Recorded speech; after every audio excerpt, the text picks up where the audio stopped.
और एक बात बताएं, आप कहेंगे महाराज जी किसी के हृदय की कैसे पता चले कि उसका हृदय कैसा है?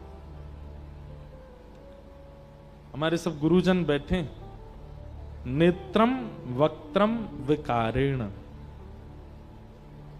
सबसे पहली व्यक्ति की पहचान उसकी आंखों से है। अगर नेत्र बहुत चंचल हैं, नेत्रों में गंभीरता नहीं है, नेक में ही झपक जाते हैं, नेक में इधर, नेक में इधर, नेक में इधर, ऐसे बड़े मटकते रहते हैं, समझ जाना कि चित्त इसका अशांत है।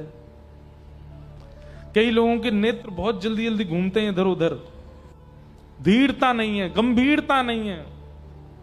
और एक बात कह दें, थोड़ी लाज नहीं है नेत्रों में।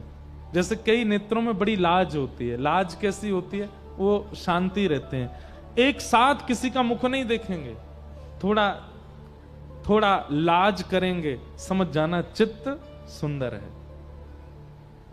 नेत्रम। दूसरा वक्त्रम, वाणी।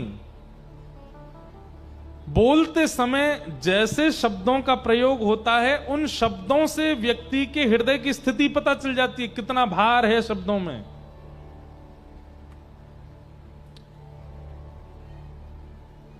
वक्त्रम। और तीसरा है विकारेण। आपकी बैठने की पद्धति, आपकी लेटने की पद्धति, आपकी भोजन करने की पद्धति, इन सब पद्धतियों से भी पता चलता है कि आप कैसे हो। कई लोग सुख आसन में बैठ नहीं पाते, बैठेंगे तो कथा भी सुनेंगे ऐसे, कभी ऐसे कभी ऐसे। कई लोग तो व्यासपीठ की तरफ ही पांव पसार लेते हैं और बैठे बैठे सुनते रहे, पैर और हिलाते रहेंगे ऐसे। हमारे पांव के दर्शन करते रहो, महाराज जी कथा सुनाते रहो। ये बहुत विकारों का परिवर्तन होना शरीर में। फिर भोजन कैसे करते हैं? दो हाथों का प्रयोग नहीं होना चाहिए भोजन करते समय। एक हस्तेन, केवल एक हाथ से प्रसाद। कई लोग रोटी भी दो हाथ से तोड़ते हैं, दोनों हाथों का प्रयोग करते हैं। और फिर सब्जी लेंगे महाराज, वो दो चार तो थाली में गिरेंगी, फिर दो चार अपने वस्त्र पे गिरेंगी, ऊपर आते आते यहां से और गिर जाएगी। ये भोजन की पद्धति नहीं है।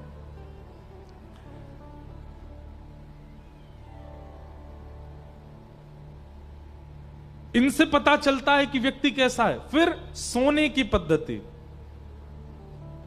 एक आसन में सोते हैं, सीधा सोते हैं, इस तरफ मुख करके सोते हैं, लेकिन सो कैसे रहे? पूरे बिस्तर पे महाराज पूरी घड़ी बन गई है, ऊपर से नीचे ऐसे डोलते हैं, यहां पाम धरो, यहां हाथ धरो, पट पड़ गए पट। ये भी बताता है कि व्यक्ति का हृदय। फिर सोफा पे कुर्सी पे बैठते कैसे हैं? कई लोग सीधे जाके बैठ गए शांत, बहुत देर तक एक ही तरीके से बैठे, तो समझो उसका चित्त शांत है। लेकिन सोफा पे बैठे 15 मिनट बाद फिर नेक खिसक गए, 15 मिनट बाद नेक ऐसे है गए, फिर एक पांव ऊपर कर लिया ऐसे। ये बहुत परिवर्तन होना, एक स्थिति में ना रहना, ये बताता है कि व्यक्ति का हृदय स्थिर नहीं है। नेत्रम वक्त्रम विकारेण। बाह्य सुंदरता तो कोई भी बना लेगा। और एक और बात कहें, इस कथा को सुनने के बाद कई लोग हो सकता है कि फिर कुछ दिन का आडंबर करें, नेत्र नीचे रखेंगे छुपा के, वाणी से शब्द वही बोलेंगे जो महाराज जी कथा में बोल रहे थे, बैठेंगे उठेंगे भी बिल्कुल अदब से, लेकिन वो लंबे समय तक ये निभा नहीं पाएंगे। थोड़ी देर में उनका ये आडंबर नष्ट होगा। नेत्रम वक्त्रम विकारेण। समझ जाओ कि वो व्यक्ति पूतना है, बाहर से दिखा कुछ रहा है, भीतर से है कुछ और। पूतना आई, सब लोग पूतना पर मोहित हो गए। भगवान के पास जैसी पहुंची पलना के पास, यशोदा मैया बोली, अरे बड़ी सुंदर है जे, तो मैं अपने लाला को ब्याह करा देती आते, अगर ये कछु दिना बाद जन्म लेती तो। ऐसी सुंदर यशोदा मैया भी उसके रूप पर मोहित हुई और लाला बिना विचार किए गोद में दे दिए। अरे बहन कहां से आई हो, बातचीत हुई। यशोदा मैया को कुछ सखियां बुला ले गई, तो मैया तो बाहर चली गई, पूतना ने ठाकुर जी अपने गोद में लिए। मैं एक बात कहा करता हूं, सब पूतना पर मोहित हो गए, पर जिसको मोहित होना चाहिए वो नहीं हुआ। आपसे आपका पड़ोसी रीझ गया, आपसे आपके नगरवासी रीझ गए, आपसे आपका प्रधानमंत्री रीझ गया, आपका राष्ट्रपति रीझ गया, पर जिसको रीझना चाहिए वो नहीं रीझा, तो चाहे कितने भी आपके पक्षधर हों।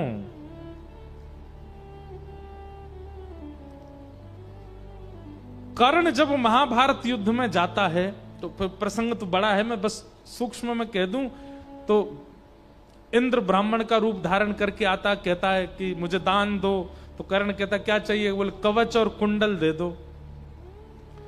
कवच और कुंडल जब तक कर्ण के पास रहेंगे तब तक कर्ण को कोई नहीं मार सकता, लेकिन कर्ण का नियम है कि ब्राह्मण अगर कुछ मांग ले तो देने से मना नहीं कर सकता।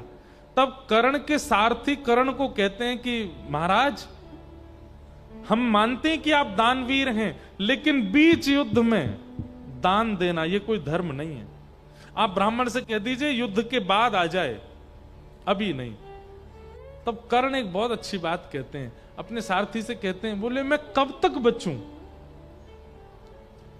मेरे पक्ष में दुर्योधन है, दुशासन है, भीष्म पितामह है, कृपाचार्य हैं, सब हैं, पर मेरे विपक्ष में पूरे ब्रह्मांड का नायक खड़ा है। मैं कब तक बचूंगा?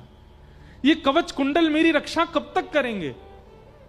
अरे मानव रूठा हो तो मनाया जा सकता है, राजा रूठा हो तो मनाया जा सकता है, महाराजा रूठा हो तो मनाया जा सकता है, पर यहां तो देव रूठा है, इसको कैसे मनाऊंगा? कब तक बचाऊं? और तुरंत अपने कुंडल कवच निकाल करके दान कर दिए। कर्ण की इस बात से क्या समझे? भगवान रूठे हुए हैं तो मेरे पक्ष में चाहे जितने लोग हों, मेरा नाश तो निश्चित है। पूतना की स्थिति ऐसी है, पूतना के सब भले ही मोहित हो गए पूतना से, लेकिन ठाकुर जी नहीं रीझे। रावण के काल में भी तो यही था। रावण के काल में नारद जी कहते हैं, मैं भी अपने वीणा पर रावण रावण रावण रावण कीर्तन करता था कभी कभी, इतना उसका भय था। महादेव तो स्वयं कैलाश से चल करके जाते थे लंका अपनी आराधना करवाने। महादेव उसके पक्ष में, ब्रह्मा जी के तो वंश में ही जन्म हुआ है रावण का, ब्रह्मा जी के पुत्र का पुत्र है रावण। ब्रह्मा जी पक्ष में है, शंकर जी पक्ष में है, इंद्र पक्ष में है, सब पक्ष में, कुबेर पक्ष में है, लेकिन नारायण पक्ष में नहीं थे, तो कोई नहीं बचा पाया रावण को। इसलिए भैया, और तो रूठे भले रूठे, पर तुम जन रूठो मालाधारी। और भले ही रूठ जाए मुझसे, भैया रूठ जाए, बहन रूठ जाए, पत्नी रूठ जाए, ससुर जी रूठ जाए, नाती रूठ जाए, पुत्र रूठ जाए, सब रूठ जाए चलेगा, पर हे नाथ आप कभी मत रूठना, आप मुझसे मत रूठना। हे मेरे पंढरी नाथ, आप मुझसे कभी रूठना मत।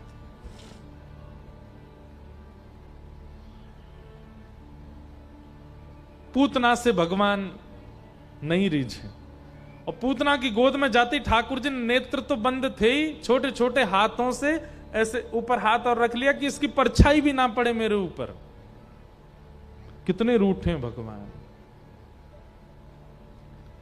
पूतना ने अपना पयोधर जैसे ही भगवान के मुख में दिया, ठाकुर जी ने विष को पिया, रस तत्वों को पिया, पुण्यों को पिया, पापों को पिया, दुग्ध पिया, सब पीते पीते गाढ़म कराभ्याम भगवान प्रपीड्य तत् प्राणै समं रोष समन्वितो पिबत सामुंच मुंचालमिति प्रभाषिणी निष्पीड्यमाना खिल जीववर्मणि। जैसे ही भगवान ने प्राण निकाले पूतना के, घबरा गई पूतना। सामुंच मुंच, अरे बालक छोड़, अरे लाला छोड़, अरे बच्चा छोड़, ठाकुर जी को अपने से दूर करने लगी, लेकिन ठाकुर जी तो ऐसे कस के उसके पयोधर को पी रहे, नहीं छोड़ा। और प्राण पीने जैसे प्रारंभ हुए, अपना विकराल रूप धारण करने लगी पूतना, और जैसे ही अपने वास्तविक रूप में आई, राक्षसी रूप में आई। हमारे पूज्य नाना जी कहते थे, व्यक्ति कितना भी सुंदर बन ले जीवन भर, पर मृत्यु काल में भयभीत ही लगता है। जब उसकी मृत्यु हो जाती है तो उसका शव सुंदर नहीं लगता। इसका मतलब क्या है? मृत्यु काल में जो हमारा शरीर है वही हमारा असली रूप है, और उसको देख के सबको डर लगता है। कोई कितना भी सुंदर क्यों ना हो, मृत्यु में सुंदर नहीं लगता। कल तक जिसको बेटा माना, पति माना, परमेश्वर माना, सब कुछ माना, वही प्राण निकल जाने के बाद उसको छू करके भी यूं लगती है कि कहीं रात में दिख नहीं जाए। आज भय लगने लगता है। सूरदास जी कहते हैं, मन पंछी उड़ जई है जा दिन, ता दिन तेरे तन तरुवर के, सब ही पात झड़ जई है। मन पंछी उड़ जई है जा दिन, जा प्रियतम सो प्रीत घनेरी, सो देख डर जई है। बिन गोपाल को नहीं अपनो, बिन गोपाल को नहीं अपनो, जासों कीरत रही है। मन पंछी उड़ जई है जा दिन। सूरदास जी गा रहे हैं, जा प्रियतम सो प्रीति घनेरी, 7 फेरे जिस प्रियतम के साथ लिए, मृत्यु हो जाने के बाद उसको देख के भी डर लगता है। भगवान करे सबका अविचल हो सुहाग, पर प्रियतम की मृत्यु हो जाने पर पत्नी इतनी व्याकुल हो जाती है, कहां चले गए मेरे प्राणनाथ, मेरे जीवननाथ, मेरे सर्वाधार, जीवनाधार। कहीं पति जाकर के यमराज से कहे, देखो मेरी पत्नी कितना रो रही है, आप मुझे क्यों ले आए? तो यमराज कहते हैं, एक काम कर, सुन, तेरे को 2 मिनट के लिए वापस भेज रहा हूं, जा। अंतिम संस्कार वगैरह सब हो चुके, और उसके बाद पति आया 2 मिनट के लिए। पत्नी रात में सोई थी, रो रही थी बेचारी, व्याकुल है, कहां चले गए? रात में प्यास लगी, पानी पीने के लिए जैसी उठी, लाइट ऑन करी, देखी ऊपर पंखा पे ही बैठे पतिदेव, और जैसे ही ऊपर से बोले, कैसी हो भाग्यवान, तुरंत भाग जाएगी कमरे में से, भूत पिशाच निकट नहीं आवे, महावीर जब नाम सुनावे। ये कहां से आ गए यहां पे? ये तो चले गए थे। बेचारा वापस जाएगा, यमराज जी से कहेगा, नहीं अच्छा है मुझे यहीं रख लो, वो तो डर रही है मुझको देख के। व्यक्ति से हमारा संबंध भी तब तक श्रेष्ठ लगता है जब तक वो जीवित है। प्राण निकल जाने के बाद में अपने ही घर के लोग उसको घर के बाहर ही रखते हैं, भीतर नहीं लाते।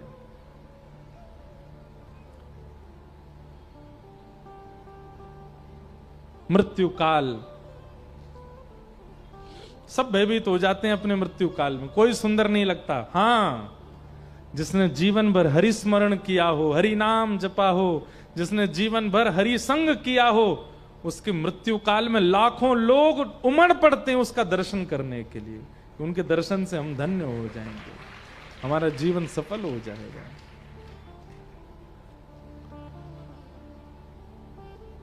पूतना का वध भगवान ने कर दिया। विशाल पूतना धड़ाम से गिरी, सब जोर की आवाज हुई, ब्रजवासी दौड़ करके गए, ठाकुर जी को ढूंढा, नहीं मिले। तभी पूतना के ऊपर देखा तो छोटे से बाल गोपाल वहीं पौड़े आनंद कर रहे हैं। ब्रजवासी सब लेकर के ठाकुर जी को गौशाला गए। पूतना के अंग के टुकड़े टुकड़े करके चिता लगा करके अग्नि लगाई, मर गई थी। कहते हैं भागवत जी में वर्णन आता है कि पूतना के अंगों को चिता पर जैसे ही जलाया गया तो जिस प्रकार की हवन सामग्री डालने पर हवन में से सुगंधी आती है, ऐसी सुगंधी आने लगी पूतना के अंग से। ब्रजवासी सब आश्चर्यचकित हो गए, बोले ऐसा लग रहा है कोई प्रचंड यज्ञ हुआ हो और उस यज्ञ की सामग्री आहुतियों की सुगंधी से पूरा ब्रजमंडल आनंदित हो गया। कैसे? क्योंकि ठाकुर जी का स्पर्श हो गया है पूतना को, भगवत स्पर्श प्राप्त हो गया, इसलिए सुगंधित हो गई पूतना।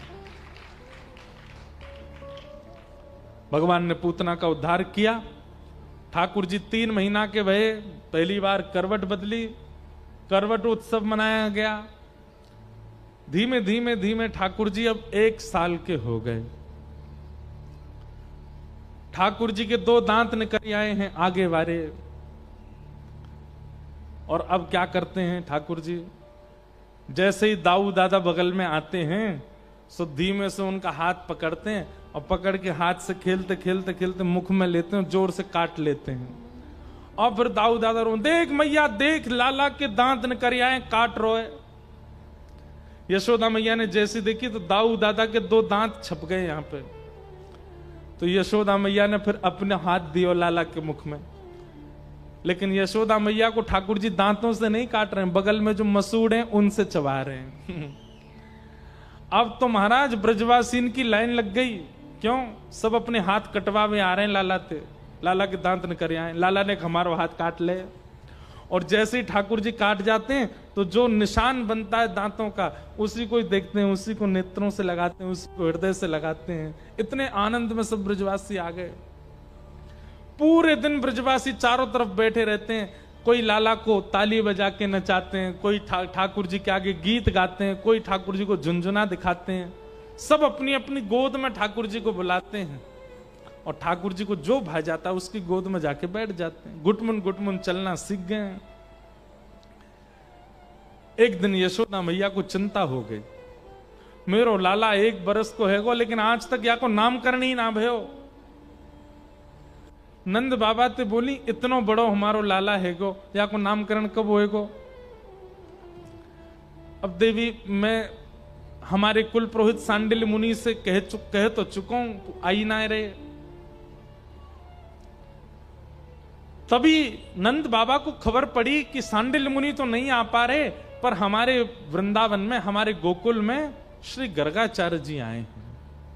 हाँ, गर्ग ऋषि आए, ज्योतिष के प्रणेता श्री गर्गाचार्य जी। नंद बाबा ने जाके गर्गाचार्य जी से कही, बाबा हमारे घर में 2 बालक हैं, एक 1 वर्ष को है और एक 2 वर्ष के आसपास को हैवे वारो है, आप दोनों को नामकरण कर दो। गर्गाचार्य जी बोले, हम आ तो जाएंगे लेकिन भैया पड़ोसी को भी खबर मत करना। तुम लोग छोटे छोटे उत्सव भी इतने बड़े बड़े रूप में मनाते हो, तभी राक्षसों का आगमन हो जाता है। नामकरण संस्कार थोड़ा गुप्त मनाना। बोले हम गौशाला में मनाएंगे, गायों के बीच मनाएंगे, किसी को नहीं बुलाएंगे, आप आ जाओ। गर्गाचार्य जी आए। गर्गाचार्य जी बोले, कल को दिन बढ़िया है, कल को मुहूर्त बढ़िया, लाला के नामकरण को कल करेंगे। आज हम रात में यहीं सोएंगे, यहीं अपने ठाकुर की सेवा करेंगे और कल सवेरे आनंद से लाला को नामकरण करेंगे गौशाला में। नंद रानी बोली, जो आज्ञा। नंद रानी मैया बोली, बाबा नेक मुंह को आज्ञा करो, कछु सामग्री बनाए दूं, आप कहां पाओगे, आपके ठाकुर जी को कहां भोग लगना चाहिए? गर्गाचार्य जी बोले, हम तो स्वयं बना के पाते हैं, हमें सामग्री दो, चूल्हा दे दो, हम खुद बना लेंगे। गोबर को चौका लगायो, चूल्हा लगायो, सामग्री दे दी। श्री गर्गाचार्य जी महाराज ने खुद सामग्री बनाई और सामग्री बना करके बढ़िया मिष्ठान के रूप में खीर बनाई। खीर में खांड की मिश्री डारी, वहां में ऊपर ते केसर पधरा दई। एक बात बताएं बंधु, आप सब अपने अपने ठाकुर की सेवा करते हो, ज्यादा गीली खीर नहीं होनी चाहिए। गीली खीर समझ रहे हैं, जिसमें चम्मच डालो तो दूध छलकने लग जाए, ऐसी खीर नहीं। खीर ऐसी हो कि चम्मच पधराई और चम्मच को भीतर जावे में समय लगे, गाढ़ी खीर हो, वो ठाकुर जी पाते हैं। और गाढ़ी खीर कब बनेगी? जब दूध खूब उबटाया गयो होगो। बढ़िया बड़े बड़े बर्तन लो जो ठाकुर जी के अनुसार, वहां में बढ़िया घी लगा के दूध पधरा के अधोटो करो, आधा ओट जाए थोड़ा सा रह जाए इतना ओटाओ और फिर उसकी खीर बनाओ। मतलब दूध थोड़ा लाल लाल हो जाए तब उसकी खीर बना के ठाकुर जी को पधराओ। महाराज ठाकुर जी को पधरानो नहीं पड़ेगा, बनती वही खीर में ही ठाकुर जी द्वार पे आके देखने लगेंगे कछु बनो बढ़िया, आज तो मेरे काजी कछु बढ़िया सो बनाया जा रहा है। हम आपसे निवेदन करना चाहते हैं, भोग ठाकुर जी का ये सामान्य नहीं है। सबसे पहली बात तो घर में नियम बना दीजिए, ना बेटा के लिए, ना बेटी के लिए, ना पति के लिए, ना किसी और के लिए। रसोई में सामग्री किसके लिए बन रही है? ठाकुर जी के लिए। ठाकुर जी का प्रसाद सब पाएंगे। हमारे घर की रसोई में भोग में स्वाद क्यों नहीं आता? क्योंकि वो बेटे की इच्छा से बनाया, बेटी की इच्छा से बनाया, पति की इच्छा से बनाया है, सबकी इच्छा ध्यान में रख के बनाया। बेटा को भिंडी बहुत पसंद है, बना दो। अब बेटा की पसंद भोग लगेगी ठाकुर जी को, पति को घिया बहुत पसंद है तो वो पति की पसंद लगेगी ठाकुर जी को भोग। ठाकुर जी पाते ही नहीं है। मन में विचार करो, ठाकुर जी को जो प्रिय है वो बनाओ। और आपको ऐसा लगता है घर वालों की इच्छाएं अलग हैं तो कोई बड़ी बात नहीं है। पहले घर वालों से कहो या तो आप बना लो, आपका जब बन जाए तब हमें देना, तब स्वयं जाइए पूरी रसोई साफ करके फिर अपनी भोग बनाओ। और इतनी बनाओ ठाकुर जी पावे, उसके बाद आप पालो, कोई दिक्कत नहीं है इसमें। या फिर घर वाले बनावे उससे पहले ही पहले उठ के बना दो। अगर सेवा में रुचि होगी तो ऐसा ही करोगे, और ऐसे काम चला हुआ तो फिर जैसे है वैसे करोगे। ठाकुर जी की रुचि से भोग बनाइए, आपको सिखाना नहीं पड़ेगा, अपने आप आ जाएगा। आपके मन में अपने आप आएगा, अब इसमें नेक ये डाल दूं, अब यहां मैंने इलायची डाल दूं। ये भाव कहां से आएंगे? ठाकुर जी मन में आके बुलवाएंगे, अब यहां मैंने क्यों डाल दे, अब यहां में जे डाल दे और बढ़िया बनेगी। पूरे विश्व में दाल भात पा लीजिए, लेकिन जगन्नाथ महाप्रभु का दाल भात पाइए, आप 365 दिन पाओ, एक सा ही स्वाद रहेगा। क्यों?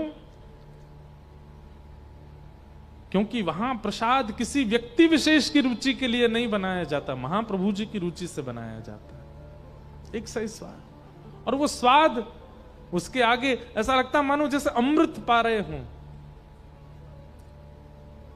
हमारे दत्त धाम में हमारे सब गुरुजन और वहां के सब वैदिक महापुरुष सब मिलकर के प्रसादी सिद्ध करते हैं। ऐसी प्रसादी हमने अपने जीवन में कभी नहीं पाई। ऐसा प्रसाद सिद्ध होता है। मैं पाता भले ही अल्प था, थोड़ा ही पाता था, लेकिन वो थोड़ा भी, अब देखो ये भी एक बहुत बड़ी बात है कि भोगी व्यक्ति इतना पालेगा फिर भी उसकी भूख खत्म नहीं होगी, लेकिन योगी व्यक्ति थोड़ा पाएगा, उसमें स्वाद भी आ जाएगा, पेट भी भर जाएगा और चुस्ती भी बनी रहेगी। वैसा प्रसाद बनता था दत्त धाम में। ठाकुर जी के लिए खीर बनाई गर्गाचार्य जी ने। अब गर्गाचार्य जी तो खीर बना रहे, खुशबू आ गई भीतर ठाकुर जी को। ठाकुर जी बोले, दाऊ दादा, अभी बोलना नहीं आता, ठाकुर जी तुतला के बोलते हैं, दाऊ दादा। दाऊ दादा बोले, कहा भे, बहुत जोर की खीर बन रही है बाहर, मेरा तो मन है रो मैं जाके खाए आऊं। लाला तो तेरे काजी तो बना रहे हैं, तू चलो जा जा। अब वो तो अपनी मूर्ति के आगे धर देंगे, तू तो प्रत्यक्ष बैठो यहाँ पे, चलो जा जा खा ले। ठाकुर जी खाया हूं? बोले हाँ। और बढ़िया लगे तो मैं बता दियो, मैं आ जाऊंगा। ठाकुर जी ठीक है, गुड मन ठाकुर जी चल करके गए। बाहर आकर के देखे गर्गाचार्य जी अपने ठाकुर जी के आगे प्रसाद पधरा करके नेत्र बंद करके ध्यान लगा रहे थे। त्वदीयम वस्तु, पर्दा था नहीं तो नेत्री बंद करके बैठे थे। ठाकुर जी प्रेम से रुचि रुचि भोग लगाओ, तुदीयम वस्तु गोविंद तुभ्यमेव समर्पयेत् ग्रहाण मुखो भुक्त्वा प्रसीद परमेश्वर। ठाकुर जी गए, ठाकुर जी ने जाकर के थाली देखी, खीर की सामग्री देखी, उठाए ली, अपने हाथ बोर करके महाराज प्रेम से पान लगे। नाक पे लग गई, गालन पे लग गई, पूरे मुंह पे सन गई, और प्रेम से चाट चाट के ठाकुर जी खीर पा रहे हैं। इतने में गर्गाचार्य जी के नेत्र खुले, जय हो मेरे ठाकुर जी। तभी देखिए कि सामने थाली तो अस्त व्यस्त है, सब इधर उधर पड़े हैं, और खीर की सामग्री कहां है? बगल में बैठे नन्हे से गोपाल जी अपनी दोनों पामन के बीच में खीर धर के और पूरे मुंह पे सान करके प्रेम से पा रहे हैं। गर्गाचार्य जी पहले तो हंस गए, छोटा बालक बहुत ऊधमी है, ठाकुर जी को गाल ऐसे कर दियो। ठाकुर जी देख रहे हैं दारी के जाने ना पर ब्रह्मू में, बोले नहीं, मनी मन सोच रहे, अरे यशोदा देख तेरो लाला इतनो ऊधमी, मेरे ठाकुर जी की खीर खा गए हो, अब तो ये भोग ठाकुर जी ने लगाए हो नहीं है, दोबारा तो भोग बनाना पड़ेगा। अब एक काम कर, यहाँ गोबर को चौका लगा दे, दूसरी सामग्री दे, फिरते बनाऊंगो। यशोदा मैया ही बाबा लाला पे नाराज मत होइयो, बहुत चंचल है मेरो लाला, ऐसे खा जाए। आप तो भले हो कि आपके ठाकुर जी की खीर खाइए, नहीं तो ये तो ठाकुर जी खा जाए। नंद बाबा के छोटे से शालिग्राम, एक दिना नंद बाबा पंचामृत अभिषेक कर रहे, और जे बाहर खड़ो खड़ो देख रहे हो, और या के मुंह में पानी आ गयो, याकू लगी दूध घी दही शहद में नहावे, जय जय तो मीठो है गो। नंद बाबा तिलक आदि करके ठाकुर जी को नेत्र बंद करके ध्यान में बैठे, पीछे ते आयो और उनके शालिग्राम उठा करके गुलाब जामुन समझ के खा गए हो, और मुंह में धर के बैठो। यामारे वादनाते नंद बाबा तो अपने ठाकुर की सेवा करके ऊपर धर के जामे, या को हाथ नहीं पहुंच जाए। हमारे घर के भगवान भागे भागे डोलने आते। कैसे ठाकुर जी? बाबा नाराज मत होइयो। ना ना ना, नाराज की क्या बात, दोबारा बना लेंगे। ठाकुर जी को भीतर छोड़ दियो। मैया ने एक हाथ से उठा लिए, ठाकुर जी भीतर छोड़े आई, अभी चलनो जाने ना है, गुटमुन चले। दाऊ दादा बोले कैसी रही? ठाकुर जी बोले खीर तो बहुत जोर की बनाई भैया, पर शिकायत कर रहा है भगत है भाई, कच्चो है। दाऊ दादा बोले कोई ना ना बाबा, तुम कहो तो दिखा दूं पूतना वारे हाथ याकू, जा हाथ से पूतना पकड़ी वही तो पकड़ लूंगो यार। ना लाला तो गर्गाचार्य इन्हें मत मारियो, ये नामकरण करेंगे हमारो। तुम कह रहे हो तो छोड़ रहा हूं मैं। खेलन लगे। गर्गाचार्य जी ने फिर से बनाई सामग्री, खीर बना करके जैसी पधराई, ठाकुर जी को फिर सुगंधी आ गई। ये बात तो सिद्ध हो गई कि ठाकुर जी को सुगंधी युक्त प्रसाद प्रिय है, इसलिए दुर्गंध जिन जिन सब्जियों से आती है वो ठाकुर जी भोग नहीं लगाते। ठाकुर जी को जैसी सुगंधी आई, ठाकुर जी बोले दाऊ दादा अब की बार तो जाने केसर इलायची सब डाली है खीर में, अब की बार बहुत जोर की बनाई है। बोले रुको काई को, जल्दी जा पाले, मैं ना जा रहा हूं, शिकायत कर दे मैया ते। अरे लाला कोई बात ना, तू तो भक्त वत्सल है, चलो जा। ठाकुर जी गए बाहर जाकर के खीर उठाई, गर्गाचार्य जी नेत्र बंद करके बैठे। ठाकुर जी जैसे ही पान लगे, इतने में ही गर्गाचार्य जी के नेत्र खुले, देखी ठाकुर जी खीर फिर से झूठी कर गए। अब की बार गर्गाचार्य जी को क्रोध आया, अपने ठाकुर जी समेटने लगे और जोर जोर से थाली इधर उधर करने लगे। यशोदा मैया बोली इतनी आवाज कैसे? बाहर जाके देखी तो गर्गाचार्य जी तो नाराज हैं, अपने ठाकुर जी को समेट रहे हैं, और दूर ही नन्हे से गोपाल जी बैठ कर खीर पा रहे हैं और देख रहे हैं सब तमाशे। यशोदा मैया बोली बाबा कहा? बोले देख मैया एक बार है गई बात मैंने मान ली, ये तेरो लाला तो बार बार आ जाए, देख फिर तो मेरे ठाकुर जी खीर खागो। बेचारे मेरे ठाकुर जी इतना लंबा सफर करके आए, भूखे प्यासे मेरे ठाकुर जी, उनकी भोगे ना लगन दे रहो। अब ऐसी बातें हम कहीं और चले जाएंगे, वहां जाके नहीं नहीं नहीं बाबा आप यहीं रहो, मैं लाला को कमरा में बंद कर दूंगी, अब नहीं आवे को बाहर। और यशोदा मैया ने ठाकुर जी पकड़ करके कमरा में बंद कर दिए। गर्गाचार्य जी फिर से बैठे प्रसादी बनावे।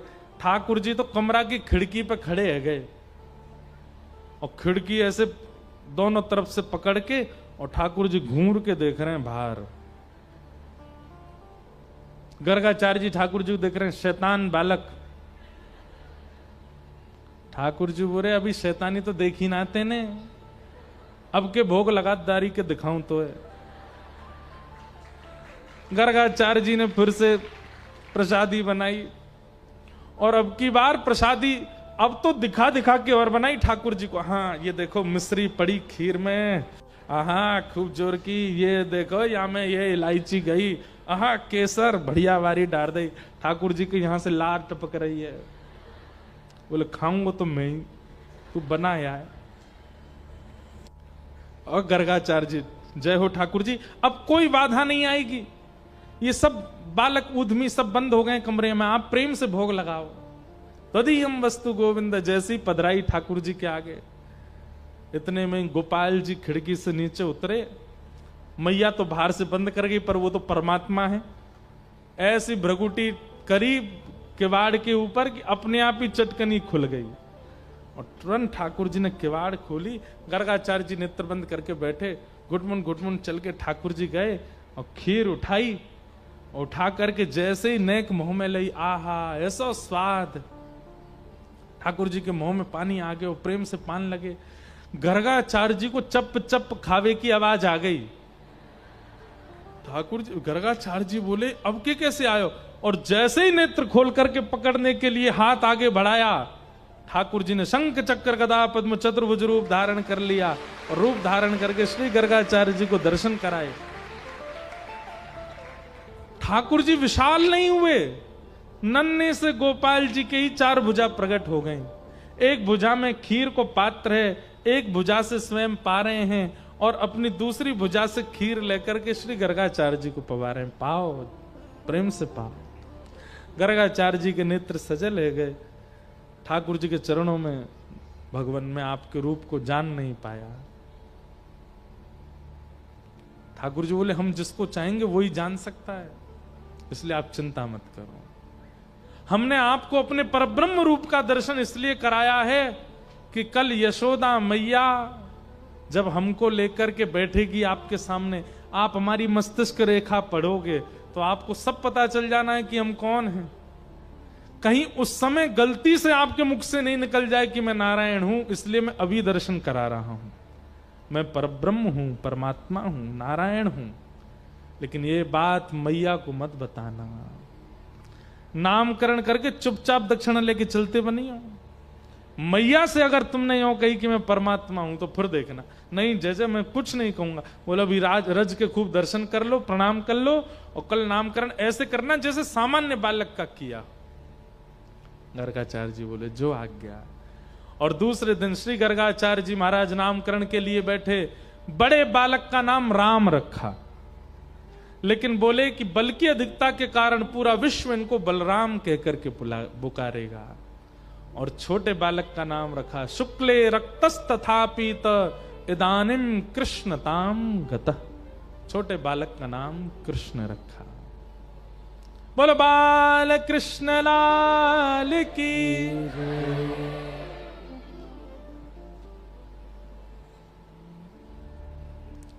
ऐसे हमारे चटक मटक से लाला हैं।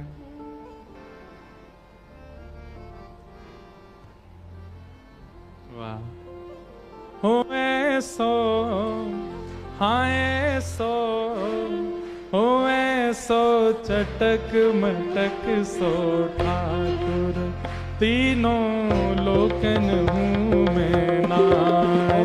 ऐसो चटक मटक सो ठाकुर, तीनों लोकन हूँ मैं नाय।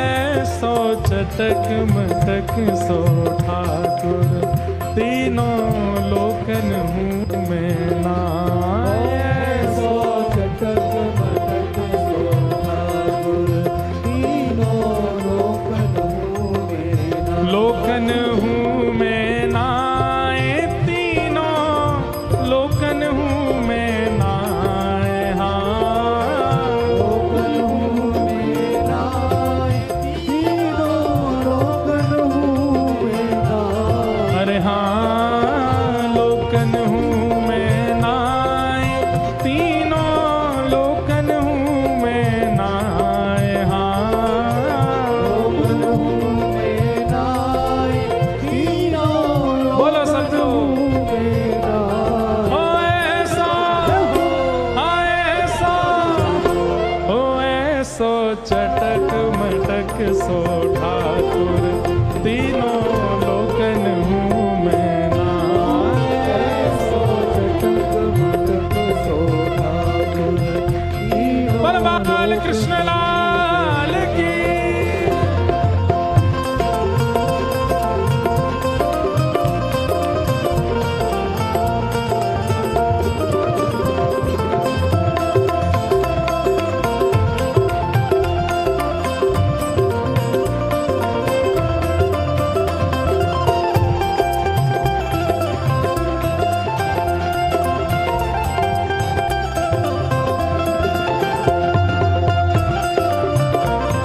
कैसो लाला है।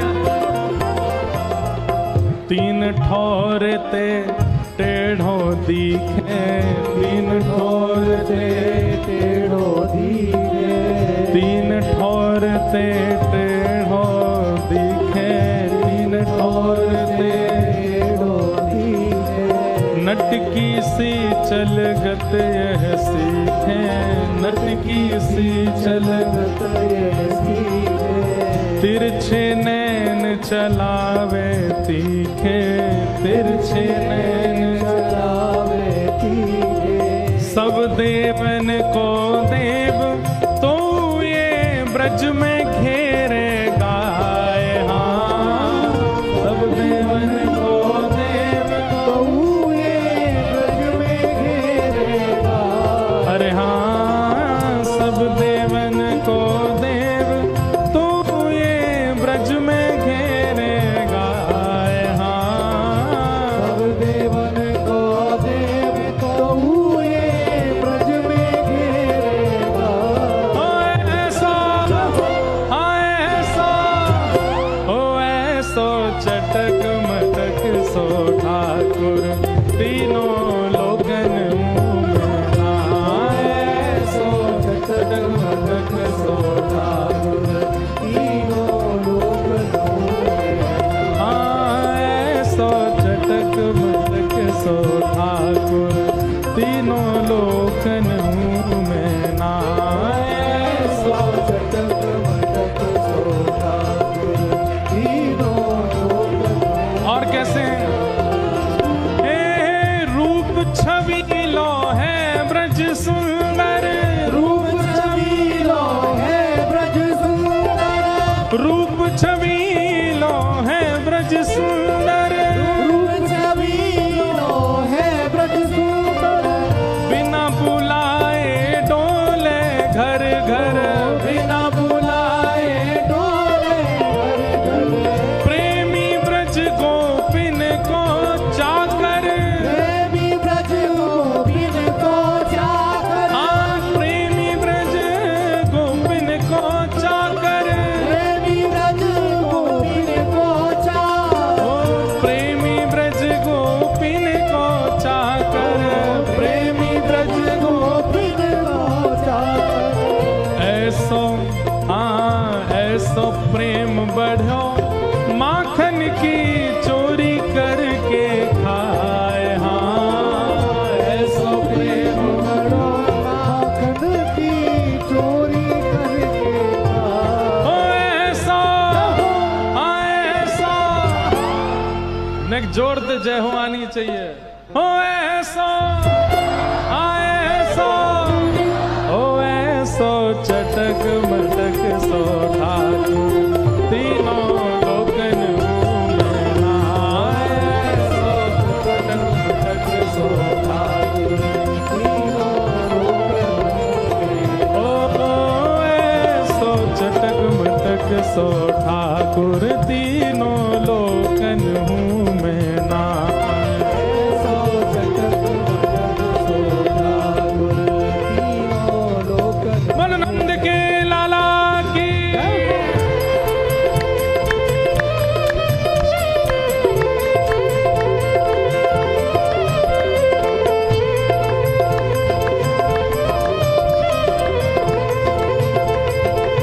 बोल बाल कृष्ण लाल की।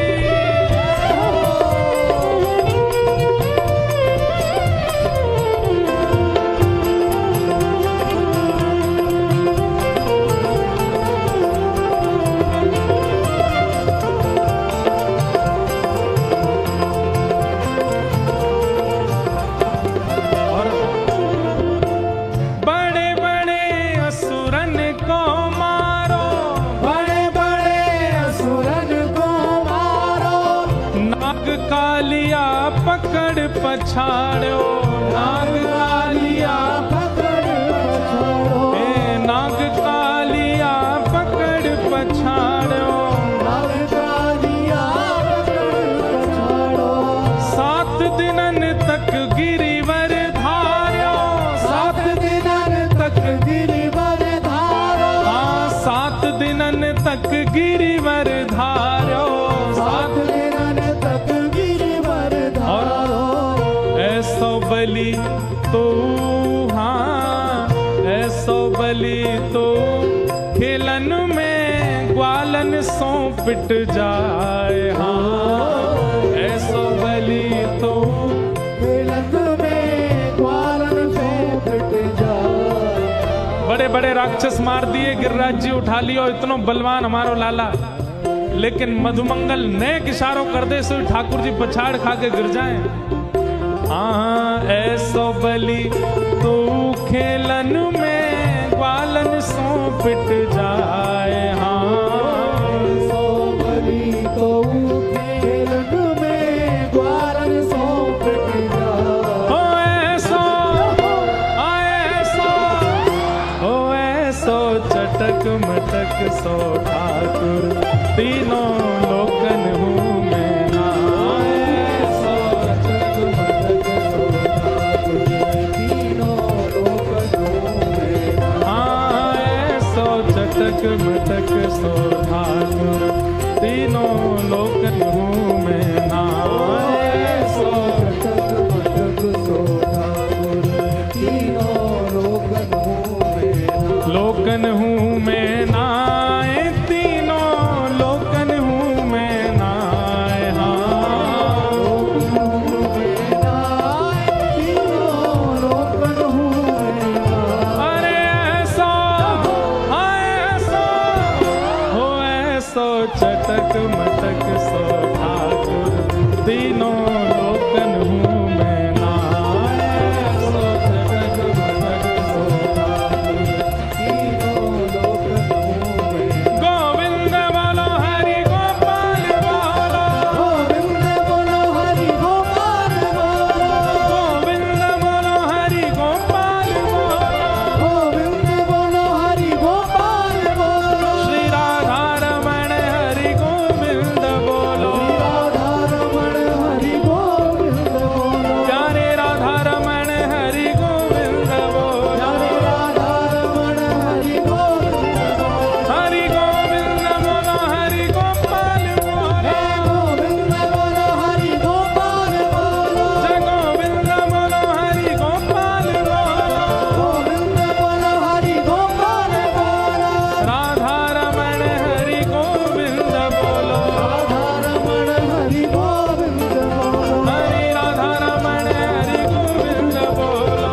राधा रमण हरि गोविंद ओ ऐसो, हाँ ऐसो, ओ ऐसो चटक मटक सो ठाकुर तीनों लोकन हूँ मैं ना।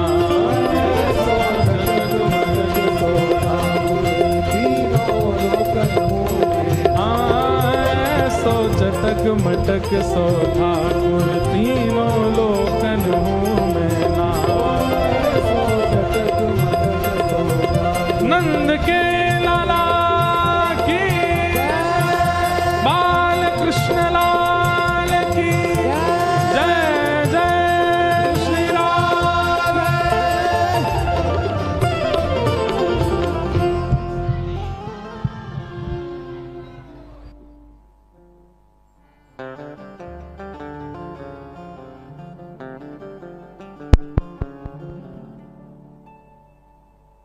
श्री राधे श्री राधे।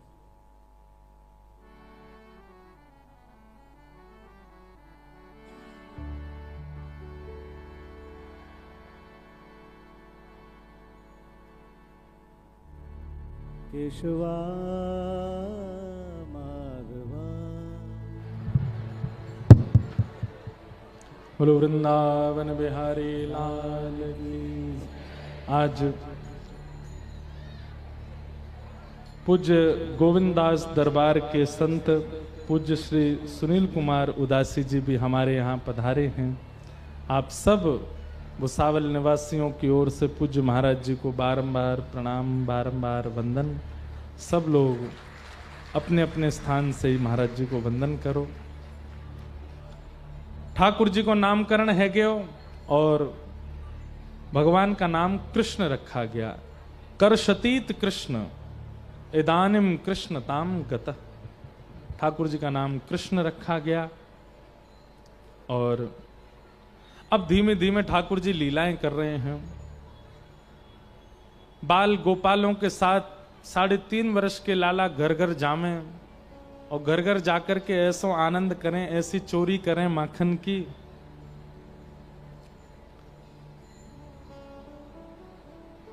माखन क्यों चुराते हैं ठाकुर जी? बंधु एक बात बहुत ध्यान से सुनिएगा। ठाकुर जी ने मन में विचार किया कि भाई आगामी समय में कलयुग आने वाला है। बहुत सावधानी से सुनो, कलयुग आने वाला है और कलयुग में जीव ज्ञान से मेरी प्राप्ति कर पाएगा, उसमें कहीं ना कहीं संशय है। वैराग्य से भगवत प्राप्ति में भी कहीं ना कहीं संशय है, ज्ञान से भी संशय है, मर्यादाओं से भी संशय है, यज्ञ से भी संशय है। सब भावों में कहीं ना कहीं संशय विद्यमान है भगवत प्राप्ति में। इसलिए ठाकुर जी ने विचार किया कि मेरी प्राप्ति के लिए सहज सरल उपाय है प्रेम। और वो प्रेम सहज सरल उपाय के लिए मुझे भी प्रेम प्रस्तुत करना पड़ेगा। हमारे भाई लोग सब थोड़ा शांत हो जाएं, कथा चल रही है, नेक्स्ट सबसे निवेदन कर दो थोड़ी शांति से सब बैठ जाएं। बहुत ध्यानपूर्वक सुनिए, नहीं तो आपके जीवन में सदा संशय बना रहता है ठाकुर जी की लीलाओं को लेकर के।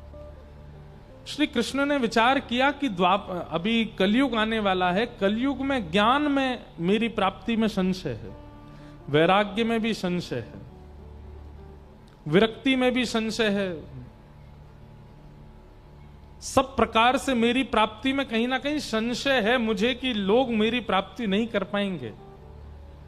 इसलिए ऐसा कुछ करना पड़े जिससे कलयुग के लोग सहजता से मेरी प्राप्ति कर लें। उसके लिए ठाकुर जी ने प्रेम पथ चुना। और प्रेम में व्यक्ति बड़ा होकर के, विशाल होकर के, ऐश्वर्यवान होकर के प्रेम नहीं दिखा सकता। प्रेम में तो सहज बनना पड़ता है। प्रेम में तो सरलता होती है, सहजता होती है, निर्मलता होती है, दैन्यता होती है, वो प्रेम है। इसलिए ठाकुर जी ने ये बाल लीलाएं की ताकि इन लीलाओं को सुनकर के सामान्य से सामान्य, अत्यंत ज्ञानी व्यक्ति भी नहीं हो, वो भी मेरी प्राप्ति बहुत सरलता सहजता से कर ले।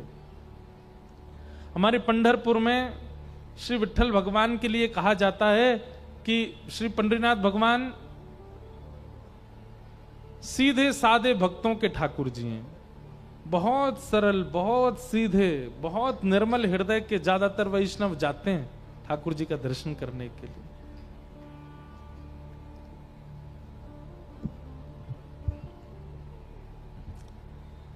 सरलता, सहजता, उसी से ही मेरी प्राप्ति संभव है कलयुग में। इसलिए ठाकुर जी ने ये बाल लीलाएं की हैं।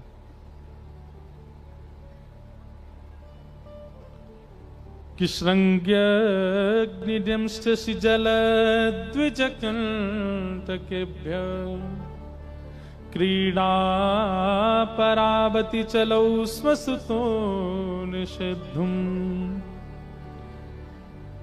कि ग्रह्याणि कर्तुमपि यत्र न तज्जनन्यो शोकातयापतुरलं मनसो नवस्थामु।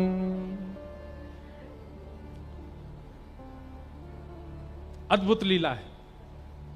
एक बार ठाकुर जी रोते रोते गए यशोदा मैया के पास। मैया बोली, लाला का बात है, काय क्यों रो रहे हो? ठाकुर जी बोले, मैया मेरे संग बहुत बड़ा अत्याचार भयो। मैया बोली, तेरे संग कहा अत्याचार भयो?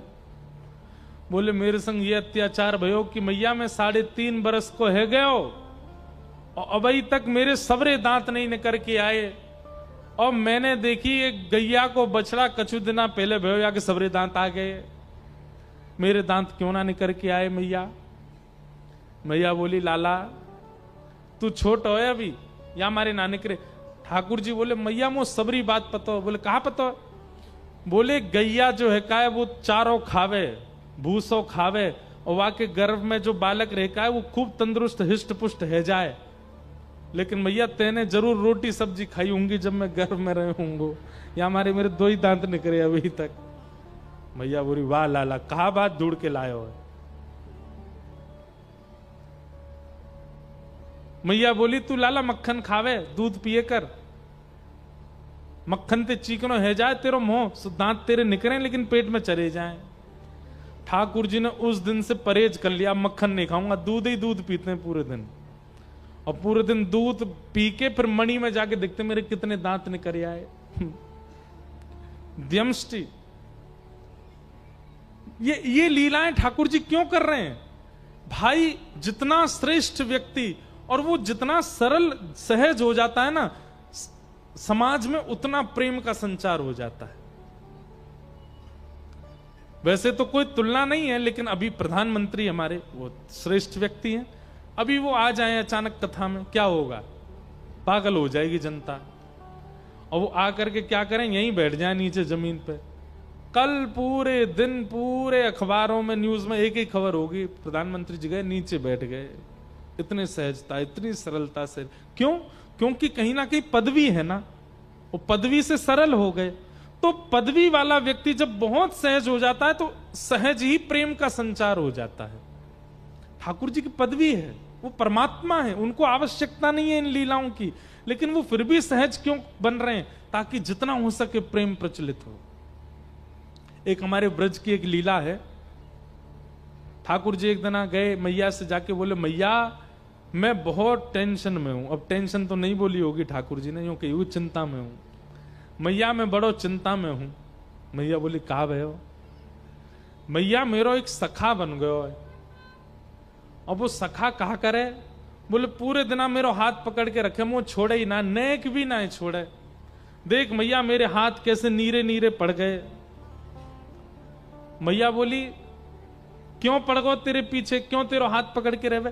वो यूं कहे कि तू मेरे सामने ही रहे लाला, तू मेरी आंखन से दूर मत जाए कर, तू मेरे नेत्रन के सामने रहे।